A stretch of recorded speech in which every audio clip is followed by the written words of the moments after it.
Getting overtime? Not for 20. Questions for Coach Cook? How many things did you cross off your list of your to-do list in practice that you had? I really didn't have any. We just wanted to train and work on things, refine things, fine-tune. So we got 2 days to actually do that. That's one of the things they commented, like, guys, it's the first time we felt like we really had a practice yesterday and today.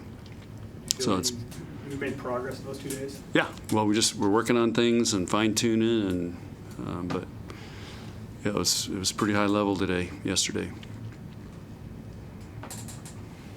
I think they were fired up to practice, to be honest with you. I mean, I think they were fired up to drill, to get reps. I mean, they're used to that, so I thought our energy was great, and they were fired up. Do you think you'll play Stanford next year?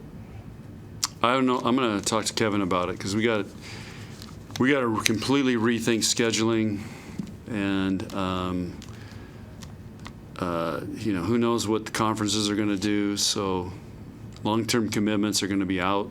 It's just going to be year to year because I mean we could have this time next year we have 4 more teams in the conference. So, but I'd like to talk to Kevin and see what he's thinking and try to continue to play Stanford. But I don't know what they're thinking, but this is the final year of the 4-year deal. And, we got to start looking at travel, too. I mean, do we want to make another trip to California? It's easy for them right now. They're not in school. So look at the travel we're going to have in the Big Ten, and then we got a side trip to California to play them. We're going to have to manage that, and we're going to have to manage our budget. So with revenue sharing, there's going to be some pressure to save money. Would you like to continue to play them occasionally? Love to, yeah. So I got to talk to him, see what he's thinking. More of those preseason tournament type things. Yeah. Speaking of that schedule, I mean, you mentioned that you've played 9. You will play 11 matches in non-conference. Is that your ideal number? What would you rather play? Well, usually we play 10, I think. So now that we don't have to play 3 matches in a weekend or 2 days, it's able to space it out a little more. But it's still, this year really felt well, it had been 10, and then we added the extra one. So that's made it 11. So it feels like plenty. But I want to try to get away from 3 matches in a week, spread out. I mean, we played 6 matches in 12 days, and you got to take days off. We traveled on one of those, so man, it just crams the week. When you got into coaching and had to start doing scheduling, did you have an example, like a role model that top 15 programs should be playing top 15 programs during the non-conference? We never.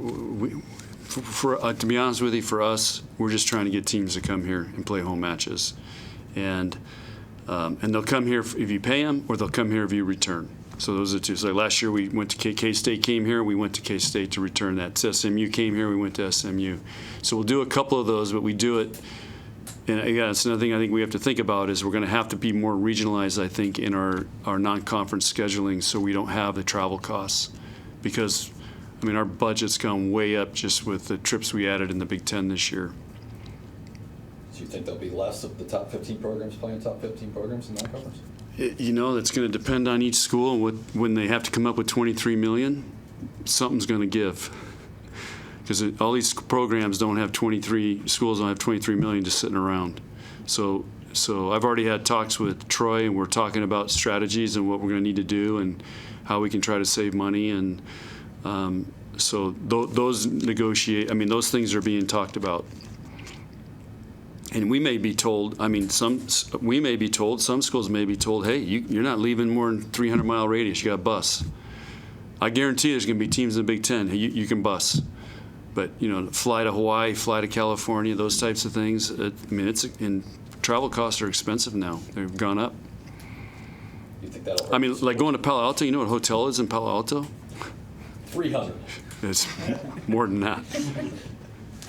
That's sushi dinner's 300. I'm serious. The prices out there. Just for example, it's a very, very expensive place to go to.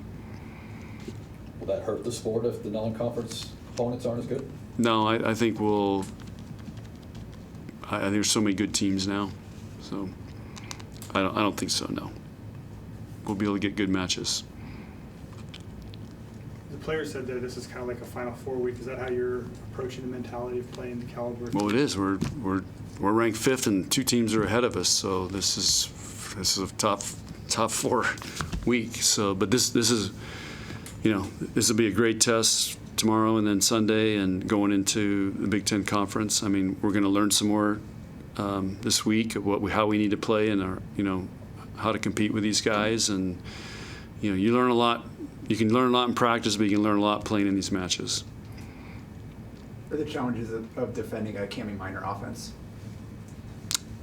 Well, the same as everybody we play. I mean, it's they got good hitters. They do everything really well. She fires the ball around. She's very offensive, and so that's what you have to do against the All-American setters. The match against Louisville's on ABC. Just more eyes, more national television opportunities for the sport. What do you think? A match like that, a top 5 match on ABC on an NFL Sunday? Well, the first thing is I hope they do the call to the pole. Call the post. Yeah, call to the post, yeah. And I hope ABC gets that on, because that's really cool. I've asked our band. I was at the football game. I ran in the band. I said, hey, who can do that? And I talked to one of the guys, the directors, and he said, there's not many guys in the head trumpet that can play that. I guess it's really hard to play. But the other thing with ABC for me is Wide World of Sports. So if you'd have told me 30 years ago we're going to be on ABC, Wide World of Sports, I would have thought, wow, for volleyball. But I just think it's showing where volleyball's going. I mean, ABC, Fox, Big Ten, ESPN. Volleyball's getting really big, and the big TV people want to show it. So that's pretty cool. And Danny texted me today and said they're opening the Upper Bowl, which means they're going to be over 10,000. So this is a great event. What's it been like on the sidelines of football last couple of games? You hung around after the team's recognized for Colorado. Then last week, you were talking to Troy for a little bit, but then hanging out next to the bench. What's that been like in that environment? I love it. So down there with the boys, feeling it, and it's great. The environment and our people here do an amazing job of their footballs are a lot of timeouts, but we do a great job of keeping it moving and keeping it interesting and keeping fans fired up. It's just amazing to me.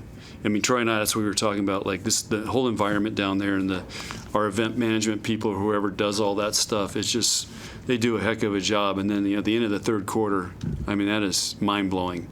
I was watching all the other teams are like, they're like, man, this is, you can see they're just watching this whole thing, so hats off to Nebraska. It's got to be one of the best environments in college football, no question.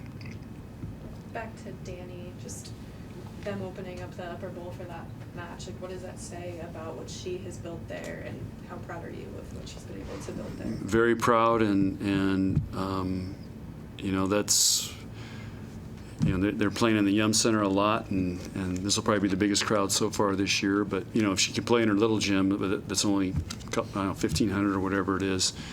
So Louisville's hosting the Final Four, so this is a great preview and build up for the Final Four. And I think the Final Four is sold out, as I think so. So, and again, she's got that program where they got a shot to be in it. So doesn't get much better than that. As her former coach, like, what does that do for you, just when you see what she's doing? I just remember when she was a snot-nosed little freshman giving me problems, and then I remember, and then when I told her she wasn't going to be a setter anymore, she disappeared for 3 days. She flipped me off and walked out. So those are the things I remember. But no, and I talked to playing Kentucky out there, Skinner. He's done an amazing job. So those guys have got it going out there. It's awesome. John, looking at tomorrow's match, you have a national power and a team that's undefeated. From the outside, the crowd, all your fans think this is a huge match, but given your schedule, all the other opponents you have, they all seem huge. Yeah. You guys kind of get numb to, I guess, No, the excitement behind some of these games you're playing? Well, this one will be hyped up a little more because they're ranked so high. I mean, at one poll they're number 1, and they just beat Texas, and they beat Minnesota. So this one probably is gonna. But it's also week 4, so again, it's a time to step up even, another notch. That's what our goal will be, to see if we can take it up another notch. What do you remember about playing Stanford last year? A lot of people point to that match as a moment in which your young team at that time realized that they were as good as they were. Yeah, that was a defining moment for our season last year, to go to Stanford and win, and I'm sure they have not forgotten that. So we're probably going to get a great shot from them. So, but that was a defining moment last year for our team, to go out there and get a win, and because I'm not sure we really knew how good we could be, and those are the matches you need to go through. So if you win them, you get a lot of confidence. If you lose them, you're going to learn a lot. So these are great matches to play, especially going into the Big Ten.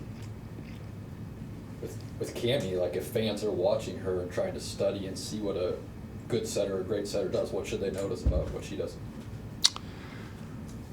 Does she get her headers good swings? Does she get them one-on-one? Is she moving it around? How well does she serve, block, and play defense? I mean, she's a great athlete, so she'll be fun to watch. I mean, because she does everything really well. She probably could hit for them if they wanted her to. So it's just a great athlete playing the game. And was she been there? Is this her 5th year? Yeah. And they run a pretty fast offense, and so she'll be flying around. Final questions? Okay. See you tomorrow. Okay, guys, thanks.